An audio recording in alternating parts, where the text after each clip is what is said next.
Good afternoon, my Real News Midday TV family. Welcome back to the channel for another news update. And in the news this afternoon, 2 men charged for breaking into car and stealing money.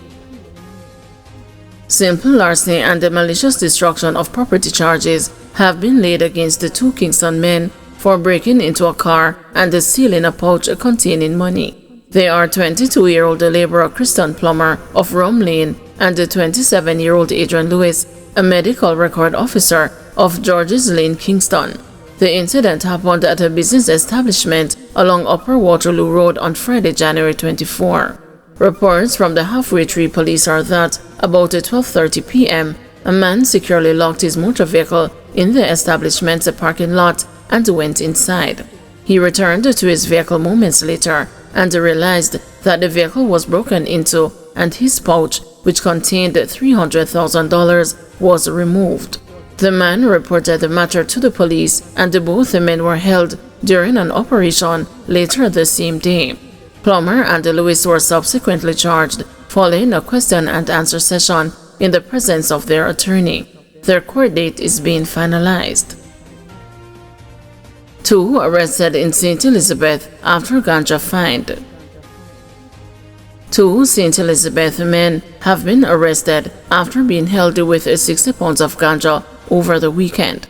Charged with possession of ganja and dealing in ganja are Romeo Daly, otherwise called Dick, a 39-year-old farmer of Arlington District, St. Elizabeth, and Andy Ebanks, also called Dummy and Biggie, a farmer and laborer of Vineyard District, Dougal in St. Elizabeth. The police report that on February 1, about 1 p.m., acting on intelligence, they went to a premises at Arlington District in the parish where both accused men were seen under a blue tarpaulin, packaging loose vegetable matter resembling marijuana into small transparent bags. The police say the haul weighed 60 pounds. Further investigations led to both men being arrested and charged for the offenses. Family members arrested for murder of Portland man. A Portland man is dead after he was attacked by the family members of another man he had injured during an earlier altercation.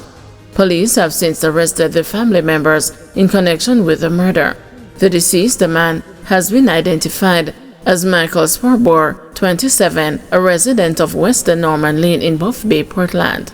Police reports are that about 1 p.m. Friday, an altercation occurred between Sparbor and another young man in Buff Bay. Sparbor allegedly left and returned with a machete, which he used to inflict a wound to the man's hand. While the injured man was reporting the incident at the police station, it is alleged that 3 of his family members went in pursuit of Sparbor, who they attacked with stones and a baseball bat. He was rushed to the hospital where he succumbed to his wounds. The Buff Bay police detained the 3 family members implicated in the incident. Many Jamaicans deported from U.S. last week were for immigration offenses. The vast number of the approximately 56 Jamaicans who arrived in Jamaica on Thursday after being removed from the United States had committed immigration offenses. Of the overall number, 4 had served the time for murder. Despite these offenses, Jamaica's ambassador to the United States, Audrey Marks, said returning citizens should be welcomed to the country of their birth. We must make it very clear that every Jamaican is going to be welcomed home for whatever reason they have to return, said Marks during her monthly Let's Connect conversation town hall that was held via Zoom on Thursday. Concerns have escalated about Jamaicans who are in the U.S. illegally due to a mass deportation order of undocumented migrants by U.S. President Donald Trump. The Jamaican government has insisted that the flight that arrived in the country with deportees on Thursday was not a part of any such mass deportation campaign by the U.S., but part of a routine monthly arrangement. According to Marks, 3 of the more than 50 returned Jamaicans were detained by law enforcers on arrival in Jamaica. They had, I think, 56 persons on the flight to Jamaica. Of that number, there were 4 persons who had served the time for murder. Most of the others, it was for immigration offenses, she said. 3 persons were taken into custody for further investigation because of the screening process that happens when you go to Jamaica, Marks informed. Despite those developments, the ambassador argued that there is no need for the public to panic. So this sort of panic and the labeling of Jamaicans who are going home, I want us to really not to do that, because if you have committed an offense here in the US by overstaying your visa or by working and the process has been put in place where you have committed an offense here and you are repatriated to Jamaica, it doesn't mean you are a criminal in Jamaica. And to label people deportees and stop them from being able to have a good life, being back in their country and back in their homes, it is a problem, Marks indicated. So I really want us to give thought to how we are creating a sense of panic, she urged. Marks cited a U.S. Immigration and Customs Enforcement document revealing that approximately 1.45 million individuals from 180 countries are slated for deportation. She said this figure includes 5,120 Jamaicans who, although not currently in detention, have been flagged for removal by ICE. That number of Jamaicans represent only about 0.5% of the total number of overall individuals listed for removal, Marks reported.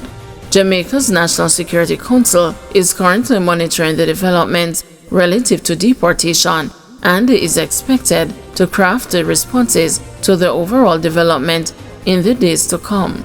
Despite attempts by Jamaican officials to downplay local concerns about the intended deportations to the country, some stakeholders have been pointing to the potential effects of such removal proceedings on the island's crime problem.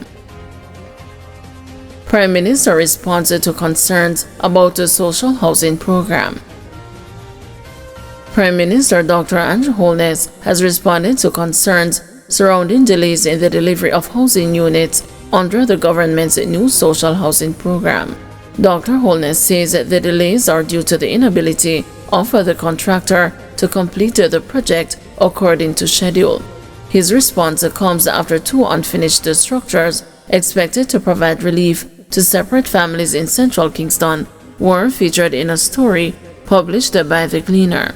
In a recent release, the Ministry of Economic Growth and Job Creation, which has a responsibility for the program, said the steps taken to speed up completion included termination of the contract and re-engagement of the procurement process. It says that the relevant contract was terminated on December 30, 2024 due to non-performance. The release further states that the tender process is being engaged to ensure that the project is completed by the end of February 2025. There is no guarantee that having entered into a contract for the construction of a house, that the contractors will deliver on time. Generally, contractors have delivered on a timely basis in this program. However, there are many issues between the point of procurement and the point of delivering the house that could cause delays. And what we have noted for the new social housing program in particular is that sometimes contractors would have taken up the project and the terrain is so challenging that they are not able to complete it. Guys, thank you for watching. See you this evening at 6 p.m. for another news update.